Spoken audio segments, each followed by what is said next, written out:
صرف کیے جا رہا ہے۔ پیسہ ہونا چاہیے جناب، آج پیسہ چلتا ہے، پیسے کے بنا کچھ بھی نہیں چلتا۔ بھائی کیسی نادانی ہے، کیسی کم عقلی ہے جو بندہ اپنی زبان سے یہ کہہ رہا ہے کہ پیسہ ہے، پیسہ سب کچھ ہے۔ اور بھائی جب دنیا میں آئے تھے کون سا پیسہ لے کر آئے تھے؟ دنیا سے جاؤ گے کون سا پیسہ لے کر جاؤ گے؟ آج اسی پیسے پہ مر رہے ہو۔ پیسہ ہے جناب، پیسہ سب کچھ ہے؟ پیسہ سب کچھ نہیں ہوتا ہے، یہ بات ذہن نشین رکھیے گا۔ یہ ایک فارمیلٹی ہے، ایک عام سا ٹکڑا ہے جس کو آپ ایسے کر کے اڑائیں گے تو اڑ جائے گا۔ صبح کے وقت آپ امیر ہیں، شام کو سارا پیسہ لٹ رہے، آپ غریب ہو جائیں گے، کہاں گیا پیسہ؟ یہی آپ کا جملہ تھا نا، دولت بڑی چیز ہوتی ہے، پیسہ بہت کچھ ہوتا ہے، کہاں گیا سارا پیسہ؟ بھائی لاؤ دکھاؤ ہمیں بھی جس بات پر بڑا تم فخر کرتے تھے پیسہ بہت چیز ہوتی ہے، کہاں گیا تمہارا دولت، تمہارا مال، کہاں گئی تمہاری جائیداد؟ دنیا میں آئے تھے خالی ہاتھ آئے تھے، دنیا سے جا رہے ہو خالی ہاتھ جا رہے ہو۔ ایک طرف یہ کہتے ہو دولت ہر چیز ہوتی ہے، ساتھ کیوں نہیں لے کے جا رہے؟ ساتھ بھی لے کے جاؤ نا، جا فرشتوں کو جا کے بتاؤ کہ میں یہ لے کر آیا ہوں، اللہ کو جا کے بتاؤ کہ میں یہ جمع کر کے لایا ہوں۔ کہا الذی جمع مالا وعددا، خرابی ہے اس شخص کے لیے، خرابی ہے، ویل ہے اس شخص کے لیے جو مال کو گن گن کے رکھتا ہے۔ یحسب ان مالہ اخلدا، یہ گمان کرتا ہے کہ شاید یہ میرا مال یہ دنیا میں مجھے باقی رکھے گا۔ کہا باقی نہیں رکھے گا، تم سمیت سب کو جہنم میں پھینک دیا جائے گا۔ تو بخل اور کنجوسی یہ وہ چیزیں ہیں جو رب تعالیٰ جل شانہ کی ناراضی کو طلب کرنے کا ذریعہ ہے۔ اس کے بعد ارشاد فرمایا گیا ریاکاری، دکھلاوا، لوگوں کو دکھانا، میں یہ کام کرتا ہوں، میرا یہ کام ہے اور میرا یہ کاروبار ہے، اس میں اتنا پیسہ آتا ہے، میں نے اتنے لوگوں کے ساتھ میں نے یہ کیا، میں نے فلاں کے ساتھ یہ کیا، میں اتنی نمازیں ادا کرتا ہوں، اتنے نوافل ادا کرتا ہوں، میں نے اتنے عمرے کر لیے، میں نے اتنے حج کر لیے، میں نے اتنے طواف کیے تھے، میں نے فلاں کیا تھا، میں نے فلاں کیا تھا۔ اور بھائی کس نے پوچھا آپ سے آپ نے کہاں کہاں کیا تھا؟ یہ تو آپ کا رب کا معاملہ ہے نا یار، بندے کو کیوں بتا رہے ہو؟ ساری عبادات کو ضائع کیے جا رہے ہو، بندے سے کیا لینا ہے آپ نے؟ رب تعالیٰ کو بتاؤ نا یار، مالک میں نے تیرے لیے حج کیا، تیرے لیے میں نے عمرہ کیا ہے، تیرے لیے میں نے تیرے گھر کا طواف کیا ہے، مالک مجھے اپنی پاک بارگاہ میں قبول کر لے۔ یہ آپ کا رب کا معاملہ ہے، بندے کو کیوں بتاتے ہو؟ فرمایا وَلَا يُشْرِكْ بِعِبَادَةِ رَبِّهِ أَحَدًا، رب تعالیٰ جل شانہ کے ساتھ عبادت میں کسی کو شریک نہ ٹھہراؤ۔ یہ عبادت کا معاملہ ہے، آپ کا رب کا معاملہ ہے، اس میں رب تعالیٰ کو شامل کرو۔ مالک میں نے یہ عمل تیرے لیے کیا ہے، لوگوں کے لیے نہیں کیا ہے۔ تو ثواب طلب کرنا ہے رب تعالیٰ سے، بندے سے طلب نہیں کرنا، بندوں کو نہیں بتانا میں نے حج کر لیا، میں نے عمرہ کر لیا، میں نے فلاں کے ساتھ یہ کیا، میں نے اتنی نیکیاں کی، میں اتنی نمازیں ادا کرتا ہوں، میں تہجد بھی پڑھتا ہوں، میں اشراق بھی پڑھتا ہوں، میں چاش بھی پڑھتا ہوں، میں اوابین بھی ادا کرتا ہوں۔ بھائی کس نے پوچھا ہے آپ سے؟ کیوں اپنا دماغ کی بتیاں گلا رہے ہو؟ کسی نے پوچھا آپ سے؟ نہیں پوچھا، بات ختم۔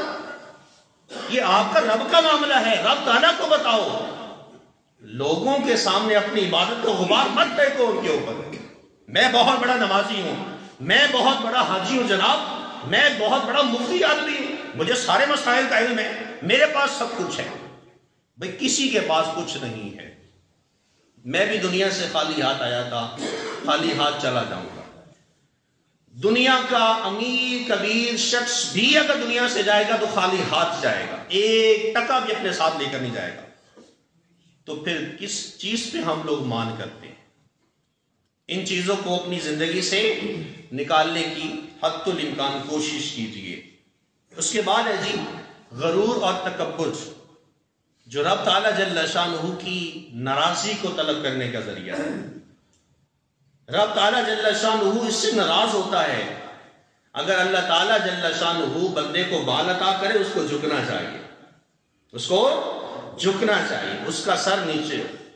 مالک نے عطا کیا ہے نا، اس نے دیا ہے، اسی کا مال ہے، وہ لے لے گا، لیکن آپ کو اپنے رب کی رضا میں راضی رہنا ہے۔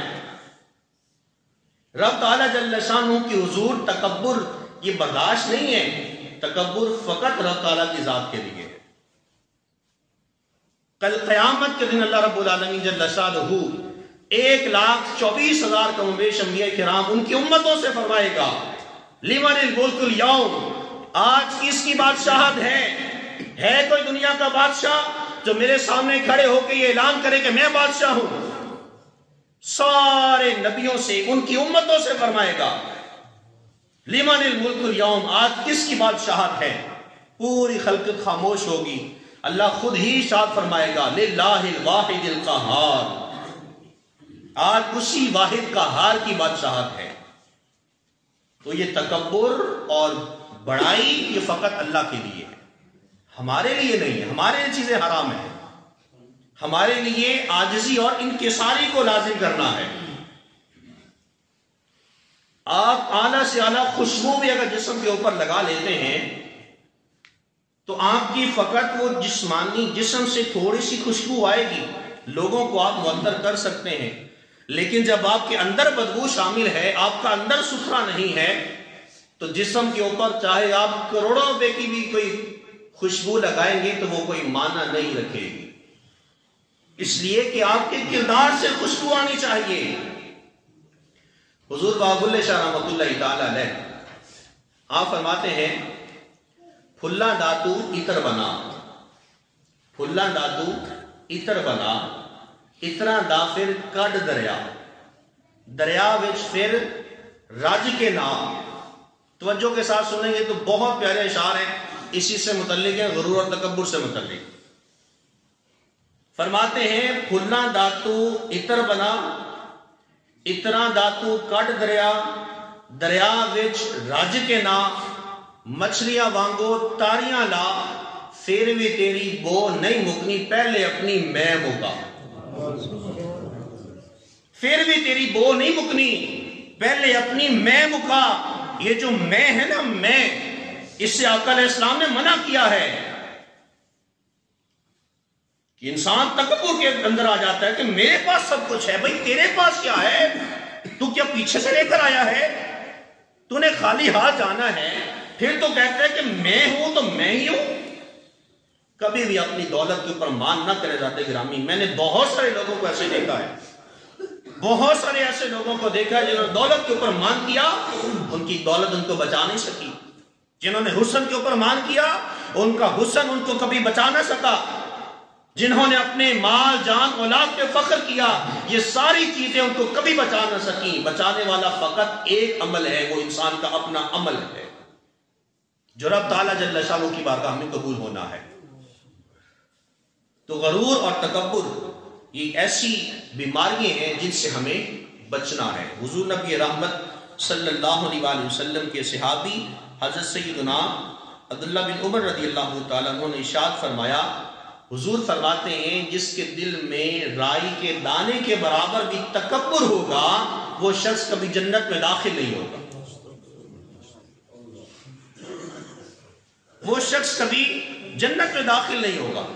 یار کتنی بڑی بات حضور نے کہہ دی، اور آج ہم لوگ یار کیسا ستم دور ہے، دور فتن ہے، چاند پیسے آ جاتے ہیں ہماری چار ڈھال ہی بدل جاتی، چلنے کا انداز ہی ڈفرنٹ ہو جاتا ہے، چلنے کا انداز ہی ڈفرنٹ ہو جاتا ہے، ہم لوگ اکڑ میں آ جاتے ہیں، ہمارا سینہ چوڑا ہو جاتا ہے۔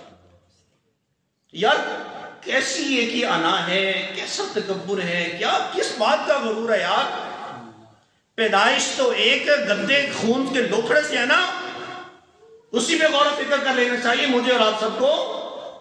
پیدائش تو اس چیز سے ہے نا، کس چیز پہ فخر کرتے ہو یار؟ دنیا میں آئے تھے، دوسروں کے محتاج تھے، دنیا سے جاتے ہو، دوسروں کے محتاج رہتے ہو، پھر بھی کہتے ہو اب میرے اندر انا ہے، تکبر پا کے رکھتے ہو، غرور میں آ جاتے ہو۔ یہ کیسی چیزیں ہیں یار، ان کو زندگی سے نکالیں۔ عاجزی انکساری کو اپنی زندگی کا حصہ بنائیں۔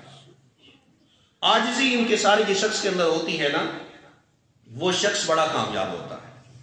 اللہ آپ کو دولت عطا کرے، آپ کو حسن عطا کرے، آپ کو اولاد عطا کرے، آپ کو مال عطا کرے، آپ کے پاس سب کچھ ہے، لیکن آپ نے اللہ کی بارگاہ میں جھکنا ہے. جتنا اللہ آپ کو عطا کرے اتنے جھکتے چلے جائیں، اتنے جھک جائیں، پھر دیکھیے اللہ آپ کو اور عطا کرتا رہے گا. یہ میرا اپنا تجربہ ہے. جتنا آپ اللہ کی بارگاہ میں جھکتے ہیں اللہ آپ کو اور اتنا اوپر لے کر جاتا ہے. لیکن جب آپ اپنی مرضی سے زیادہ اوپر کو جاتے ہیں نا، اللہ اونڈے منہ نیچے گراتا ہے. آپ لوگوں کے سامنے اونچا ہونے کی کوشش کرتے ہیں کہ میں سب سے اونچا نظر آؤں، میرے نام سب سے اونچا ہونا چاہیے، میرا وقار سب سے اونچا ہونا چاہیے، لوگ واہ واہ کریں جناب فلاں صاحب آ گئے. اور فلاں صاحب آئے ہیں، کوئی اللہ تعالیٰ کی طرف سے کوئی نبی تو نہیں آ گئے، کوئی صحابی تو نہیں آ گئے، کوئی فرشتے تو نہیں بن کر آ گئے نا، انسان ہے، ہماری طرح انسان ہے. لیکن کیا ہے کہ انسان سے تکبر کر رہا ہے یار. کیا یہ علامات قیامت نہیں ہے؟ انسان اپنے مال پہ اتنا فخر کر رہا ہے یار میرے پاس سب کچھ ہے. او بھائی نہ کچھ تیرا ہے نہ تیرے کو باپ دادا کا ہے، یہ سب کچھ رب کائنات کا ہے. اس نے تجھے عطا کیا ہے، اس سے لے لے گا. یہ اللہ تعالیٰ نے مختصر زندگی دی ہے، یہ گزارنے کے لیے دی ہے، اس میں خیانت نہیں کرنی ہے. تو رب تعالیٰ جل شانہ کی حضور ہر وقت سجدہ ریز رہنا، یہ رب تعالیٰ جل شانہ کی رضا کو طلب کرنے کا ذریعہ ہے. تو یہ وہ ساری باتیں جو رب تعالیٰ جل شانہ کو ناراض کرنے والی ہیں. خلاصہ کلام کے طور پر آخری کلمات کے طور پہ عرض کر دیتا ہوں، نماز میں کبھی سستی نہیں کرنی، یہ رب تعالیٰ جل شانہ کی ناراضگی کو طلب کرنے کا ذریعہ ہے. کبھی سود خوری نہیں کرنی، کبھی رشوت نہیں لینی، کبھی شراب نہیں پینی، کبھی زنا نہیں کرنا. یہ ساری باتیں وہ ہیں جو رب تعالیٰ جل شانہ کی ناراضی کو طلب کرنے کا ہے. کبھی بھی غرور اور تکبر میں نہیں جانا، کبھی بھی جھوٹ نہیں بولنا، کبھی بھی گالی نہیں دینی ہے. ہر کسی کو پیار محبت عزت احترام کے ساتھ پیش آنا ہے. نہ میں نے اس دنیا میں سدا باقی رہنا ہے، نہ آپ نے سدا باقی رہنا ہے. میں نے بھی یہاں سے چلے جانا ہے، آپ لوگوں نے بھی رخصت ہو جانا ہے. لیکن کتنا ہی اچھا ہو کہ رب تعالیٰ جل شانہ کی بارگاہ میں جائیں تو اس طرح سے اپنا سفید دامن لے کر جائیں. تیرے چٹے کپڑے کس کام دے جب اندر تیرا کالا ہو. آپ اعلیٰ سے اعلیٰ لباس بھی پہنے تو اندر آپ کا پھٹک موجود ہے نا، تو اللہ تعالیٰ کی بارگاہ میں قبولیت نہیں ہوگی. رب تعالیٰ کی بارگاہ میں قبولیت کا درجہ حاصل کرنا ہے تو اس کے لیے ان ساری چیزوں سے ہمیں مجھے اور آپ سب کو بچنے کی اشد ضرورت ہے. اللہ تعالیٰ جل شانہ مجھے اور آپ سب کو ان باتوں کو یاد رکھنے کی توفیق عطا فرمائے.